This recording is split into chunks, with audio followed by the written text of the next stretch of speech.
हमारी खास पेशकश देख रहे हैं ऑपरेशन समुद्र सेतु 2। कोरोना को हराने के लिए दरअसल सरकार कई कदम उठा रही है, ऑक्सीजन और दवाइयों की व्यवस्था कर रही है।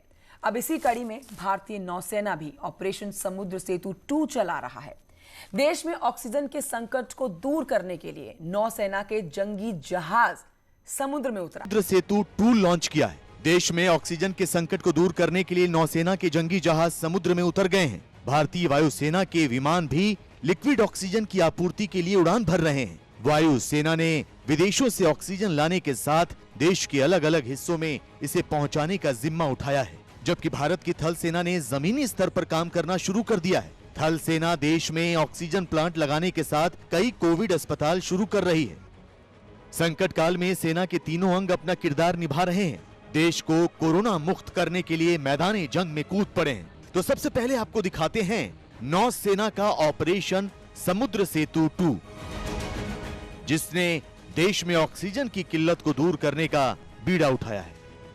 समंदर का सीना चीरकर भारतीय नौसेना के ये जंगी जहाज सांसों के लिए संघर्ष करते लोगों को प्राणवायु पहुंचाने के मिशन में जुटे हैं। अपने अस्पतालों, डॉक्टरों और मेडिकल स्टाफ को कोरोना से लड़ाई में झोंकने के बाद भारतीय नौसेना ने अपने जंगी जहाजों को भी मिशन जिंदगी के लिए समंदर में उतार दिया है। आप तस्वीरों में देख सकते हैं किस तरह भारतीय नौसेना के जंगी जहाजों पर ऑक्सीजन के बड़े बड़े कंटेनर लादे जा रहे हैं। विदेशों से मिलने वाली ऑक्सीजन को नौसेना के जंगी जहाज भारत पहुंचा रहे हैं।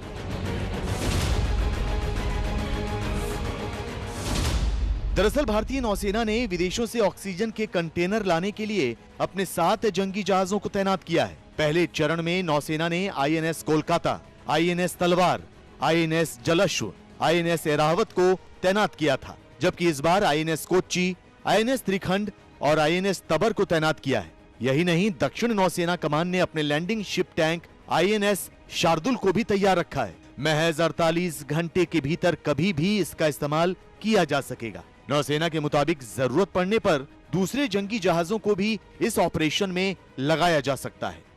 ये जो ऑपरेशन समुद्र सेतु 2 जो इंडियन नेवी ने लॉन्च किया है, ये बिल्कुल टाइमली एक्शन लिया है नेवी ने। और आपको मालूम है इंडियन नेवी के शिप्स मिशन डिप्लॉयड रहते हैं। तो ये जो 2 शिप हैं हमारे, कोलकाता और तलवार, जो कि पर्शियन गल्फ में थे, अब तलवार एंटर कर गया था इमीडिएटली 30 तारीख को बहरीन मनामा पोर्ट में। वहां से लोड करके चल दिया है।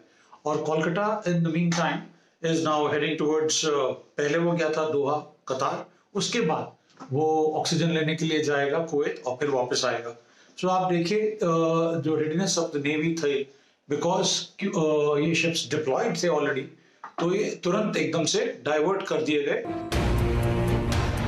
भारतीय नौसेना ने पिछले साल कोरोना महामारी को देखते हुए भारत सरकार के वंदे भारत मिशन के तहत ऑपरेशन समुद्र सेतु शुरू किया था। इसके तहत मालदीव, श्रीलंका और ईरान में फंसे लगभग 4000 भारतीयों को वापस भारत लाया गया था, जबकि इस साल ऑक्सीजन कंटेनर और मेडिकल सामग्री भारत लाने के लिए ऑपरेशन समुद्र सेतु 2 शुरू किया गया है। 2 जंगी जहाज आईएनएस कोलकाता और आईएनएस तलवार फारस की खाड़ी में तैनात थे, लेकिन पहले चरण में 30 अप्रैल को दोनों जंगी जहाजों को तुरंत दूसरे देश की ओर रवाना कर दिया गया। आपको बता दें कि आईएनएस तलवार को बहरीन भेजा गया था। बहरीन से आईएनएस तलवार 40 मेट्रिक टन लिक्विड ऑक्सीजन लेकर मुंबई के लिए रवाना हो चुका है, जबकि आईएनएस कोलकाता को दोहा की तरफ रवाना किया गया है। आईएनएस कोलकाता पहले दोहा से चिकित्सा सामग्री लेगा और उसके बाद कुवैत से लिक्विड ऑक्सीजन सिलेंडर लेकर भारत की तरफ रवाना होगा।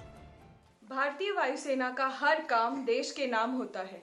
तो जब आज भारत पूरा कोविड की महामारी में जूझ रहा है, तो भारतीय वायुसेना ने कोविड से बचाने के लिए अभी तक 1 मई तक 158 डोमेस्टिक सॉर्टीज और 28 इंटरनेशनल सॉर्टीज करी हैं, जिसमें कि उन्होंने क्रायोजेनिक ऑक्सीजन सिलेंडर्स एक स्थान से दूसरे स्थान पहुंचाने में मदद की है। इसी के साथ ही साथ उन्होंने अपनी रैपिड एक्शन मेडिकल टीम को भी एयरफोर्स स्टेशन हिंडन में एक कोविड हॉस्पिटल बनाने के लिए खोला है। और साथ ही ECHS क्लिनिक्स के दरवाजे भी हमने नॉर्मल जनता के लिए खोल दिए। देश में कोरोना वायरस की दूसरी लहर के कहर के बीच ऑक्सीजन की जरूरत बढ़ गई है। लिहाजा संकट की इस स्थिति से निपटने के लिए भारतीय वायुसेना भी सरकार और जनता की मदद के लिए आगे आई है।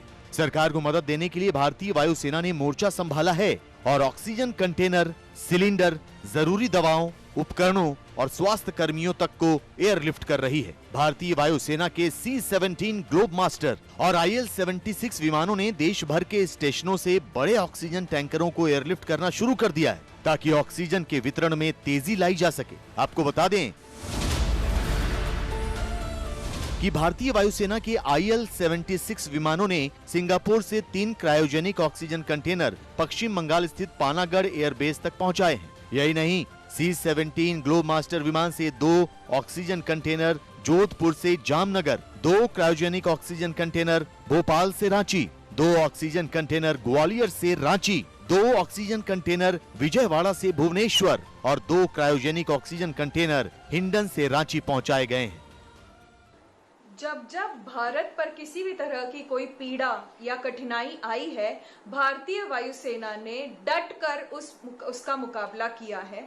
इसी तरह जब आज हम सब देशवासी भारत में कोविड से जूझ रहे हैं, तो भारतीय वायुसेना ने इससे लड़ने के लिए युद्ध स्तर पर सारी अपनी काम करना शुरू कर दिया है। इसकी वजह से काफी जानें बचेंगी, हौसला अफजाई होगी।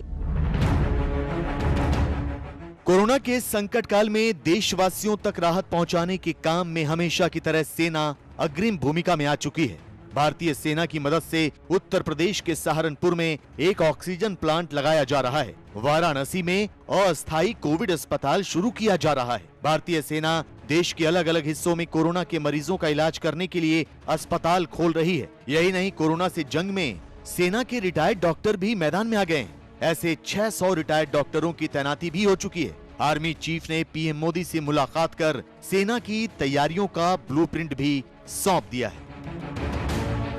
भारतीय सेना महामारी से महायुद्ध में जीत हासिल करने के लिए कमान संभाल चुकी है। लिहाजा ये कहना गलत नहीं होगा कि अब बहुत जल्द कोरोना के खिलाफ देश जीत हासिल करेगा। हम सब बहुत जल्द इस मुश्किल वक्त को पीछे छोड़ देंगे और जिंदगी फिर से पटरी पर लौट आएगी।